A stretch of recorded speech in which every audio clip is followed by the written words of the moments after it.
Hi, I'm Victoria Lisi, and I teach drawing at Ames Community College in Loveland. And this exercise is going to be in pen and ink. It's a picture of a goat, and I'm going to start this demo in pencil. And you probably are not going to be able to see much of what I'm doing because I'm going to do it rather lightly in pencil, but I want to establish everything in pencil first because ink cannot be erased very easily, and I want to just be sure of my shapes first. So I'm going back to the basic shape method of this goat, and I think I'm just going to concentrate on his head and shoulders and neck. So I see sort of a roundish shape for his basic head, and then I see these big round shapes, kind of these big round shapes, two big circles, although this is a very flat circle. It's kind of a, I'm just kind of getting these kind of shapes that I see in. And then I see a cone for his nose, and then almost a little ball on the end of his nose. That's his sort of snout. And then I'm seeing a very curved kind of shape for his neck. And then I'm almost going to do another ball for where his shoulders are. So I've got this roughly sort of the shapes in. And I'm going to go in with contour. And I'm going to be drawing very lightly, so you're not going to be able to really see what I'm doing, but you can sort of follow my hand and my thinking process. So I'm just doing the contour of his snout. And I don't follow these shapes exactly. They're just sort of guidelines, but I certainly don't follow them particularly. And then he has this kind of little ruff down here. And I'm going to go in with his horn.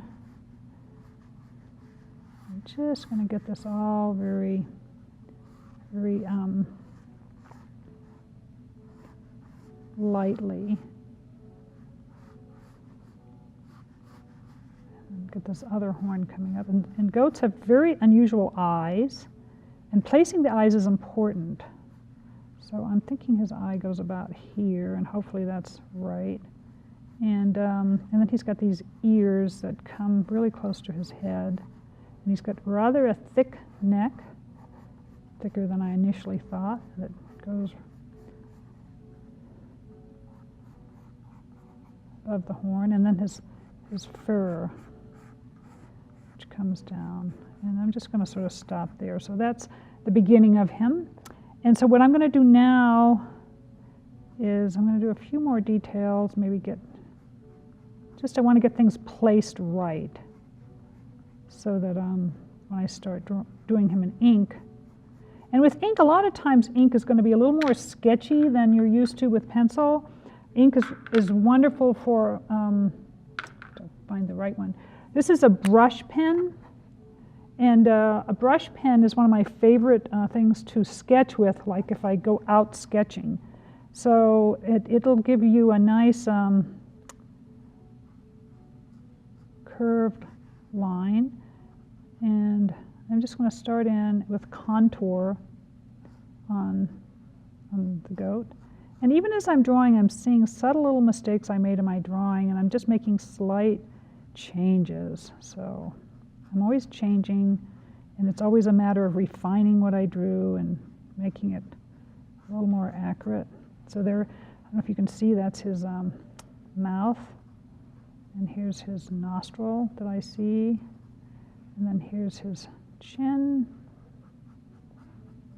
And then I'm going to come in and I always like to establish the eyes early. Some people do the eyes last, but not me. I like to get the eyes in early.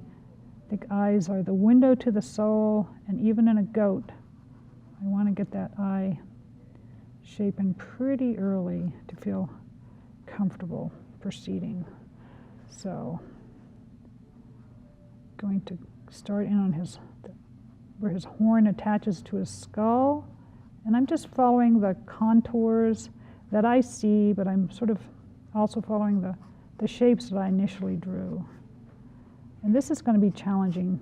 It's really hard to do a curved line with a pen, so this might be a little crooked, but I find it's easier to try to loosen my hand a little bit and go around. Oops, just that. And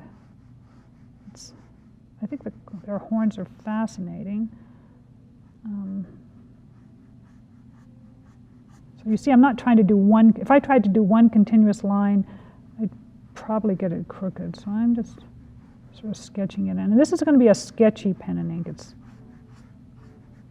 So there's one horn, and now the other horn is completely different. Even though it's the same shape as this, if I put that shape there, it's not. That's not how I see it. It's got a much of a completely different shape from this angle. So I'm just drawing what I see, and not what I know this horn is like this horn, but that's not how I see it. So I'm drawing what I actually see. That's the biggest thing to learn with drawing, is to draw what you're actually seeing. So now we go in with his ears, and we want them to look sort of fluffy.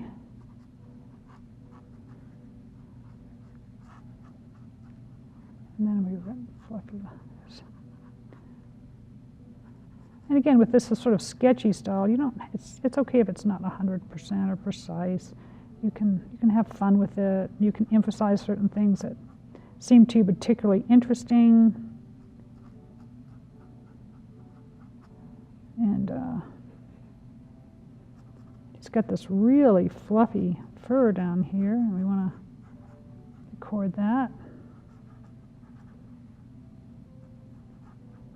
So now I'm just going to go in, and I'm going to do some of the major shading with this, but I might switch to a different pen for some of the more subtle shading. So I'm going to squint my eyes when I look at the goat picture, and I'm seeing certain shadows stand out to me, so I'm just going to emphasize them with this thicker pen. And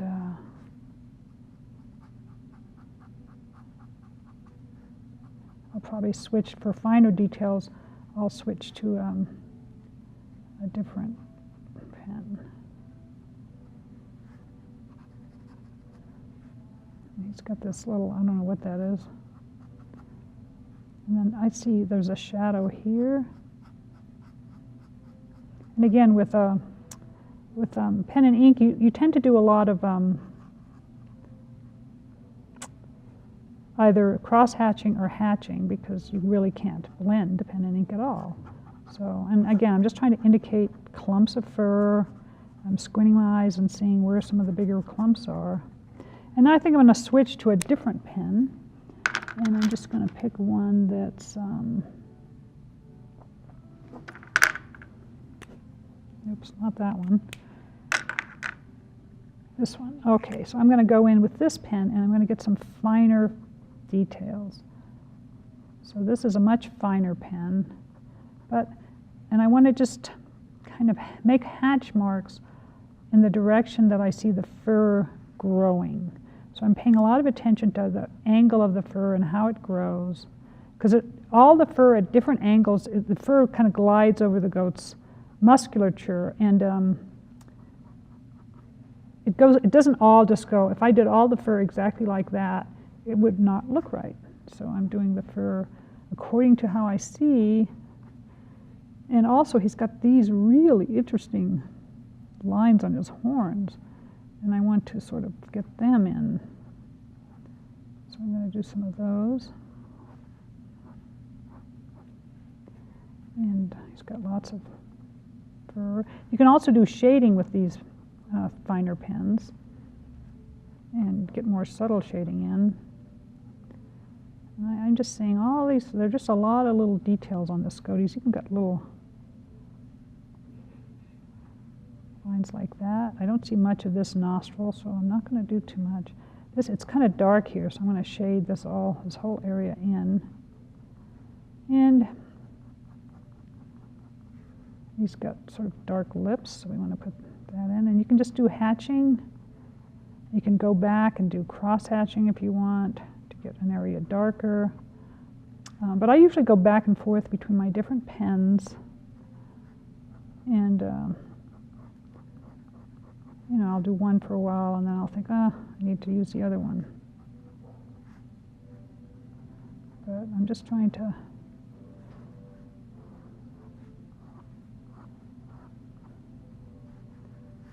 He's got a little darker area all along here that blends in here.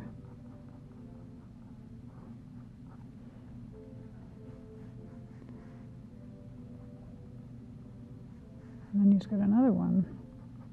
So again, squint your eyes when you look at your reference. It really makes a big difference. You'll be able to see a lot more. And you can use all different types of, you can use scribble lines. And on the fur, it might be good to use a little bit of scribble in a few spots.